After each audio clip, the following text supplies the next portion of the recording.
এক ফুলা তার মারে জিগাইতেছে, আচ্ছা মা, সন্তানের চামড়া কাটতে জুতা বানায় দিলেও নাকি মায়ের ঋণ কখনো শোধ হয় না।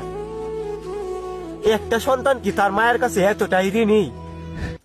তখন আম্মা কইতেছে গীতা যে বাজার টেবিলের উপর ভাত রাখা আছে, ঝাঁত্রি গিয়ে খায়া নি। তখন ফুলাই কইতাছে যে আম্মা আমি তোমারে কইলাম কিতা আর তুমি আমার কইতাছো কিতা?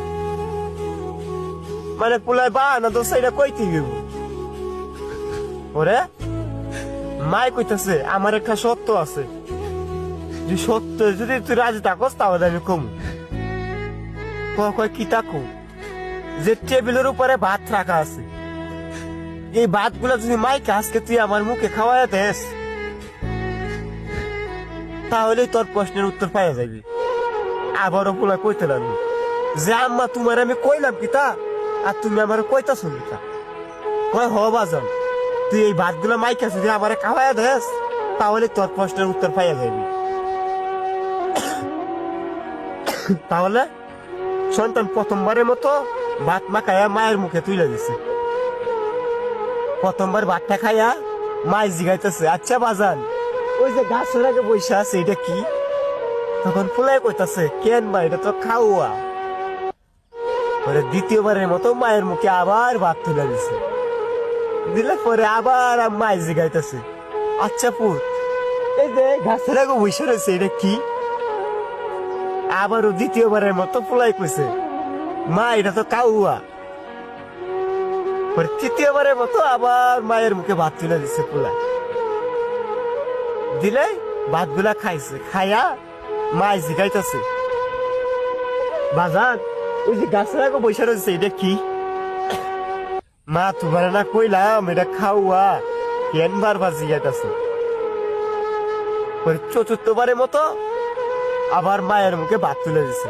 মায় ভাত গুলা খাইছে, খাইয়া জিগাইতেছে, পুত ওই যে গাছের আগে বসে রয়েছে এটা কি?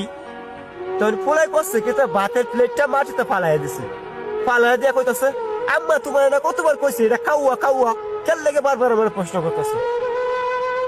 তখন মা আস্তে ধীরে বলল, বাজান তুই যখন ছোট ছিলি ঠিক এই জায়গার মধ্যে বইসা তোর মুখে আমি ভাত তুলে দিতাম আর তুই আমার জিগাইতি, আম্মা এটা কি, আম্মা এটা কি?